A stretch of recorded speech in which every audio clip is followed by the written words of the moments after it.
প্রভু মহাদেব প্রভু মহাদেব প্রভু মহাদেব কৃষ্ণ চৈতন্য প্রভু নিত্যানন্দ গানে আছে কেন ভক্তবৃন্দ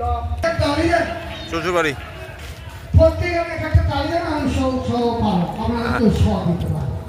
খাইতেছি কি মতো বন্ধ আছে খাওয়া খাই কি করবো আমার মন মানে না চিঠি লেখে পরে শুনে দিয়েছি আমি তোমার শুধু ভালোবাসা মন মানে না। আমার একটা ডায়লগ আছে আমি যখন একটা মায়ের মন্দিরে গেছিলাম একটা ব্রাহ্মণে আপনি কৃষ্ণকে দুধ দিতেছেন বাঁশি বাজাচ্ছেন কৃষ্ণ কি আপনার প্রসাদ গুলো নেবে ব্রাহ্মণে বলছে দাদা আপনি কোথা থেকে আসছেন কি জঙ্গলে থেকে আসছেন না বনে থেকে আসছেন আরে আমাকে জ্ঞান দিয়েন না জ্ঞান